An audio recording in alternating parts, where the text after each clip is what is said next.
Qarshi shahrida joylashgan Janubiy dehqonchilik ilmiy-tadqiqot institutida Prezidentimiz qarorlari ijrosini ta'minlash hamda iqlim o'zgarishlariga qarshi barqaror agroekotizim yaratish maqsadida zamonaviy ilm-fan yutuqlari, genom va suv tejovchi texnologiyalar, o'simliklar seleksiyasi va urug'chilik orqali global iqlim o'zgarishlariga moslashishning dolzarb muammolari va ularning yechimlari mavzusida xalqaro ilmiy-texnik konferensiya bo'lib o'tdi.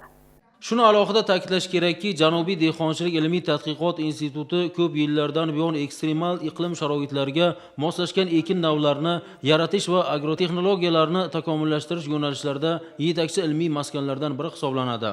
Bu maskanda o'tkazilgan anjuman ishida mamlakatimizning olimlari, mutaxassislari bilan birgalikda Turkiya, Iordaniya, Nepal, Marokko, Pokiston, Belarus singari xorijiy davlatlarning bir qancha yetakchi olimlari, ekspertlari, oliy ta'lim, fan va innovatsiyalar vazirligi vakillari, qishloq xo'jaligi mutaxassislari, yosh tadqiqotchilar hamda fermer xo'jaliklari rahbarlari ishtirok etishdi.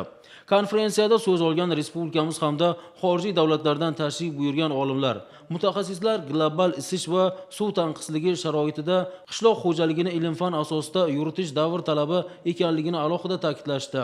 Shu bilan birga anjuman doirasida ishlab chiqiladigan ilmiy taklif va amaliy tavsiyalar nafaqat janubiy mintaqa, balki butun respublikada oziq-ovqat xavfsizligini ta'minlashda muhim poydevor bo'lib xizmat qilishini e'tirof etdilar. Bugun mana Janubiy dehqonchilik institutida xalqaro miqyosdagi konferensiya o'tkazilmoqda. Ushbu konferensiya bugungi global iqlim o'zgarishi sharoitida oziq-ovqat ekinlari bo'lgan donli ekinlar seleksiyasi, urug'chiligi va agrotexnikasidagi dolzarb muammolarning yechimiga qaratilgan. Bugungi mavzuning dolzarbligi shundan iboratki, dunyoda global iqlim o'zgarishi sharoitida suv taqchilligi, yuqori harorat, to'proq degradatsiyasi, shuningdek to'proq sho'rlanishi kabi abiotik omillarning ta'sirida barcha qishloq xo'jaligi ekinlarining hosildorligiga katta zarar yetmoqda.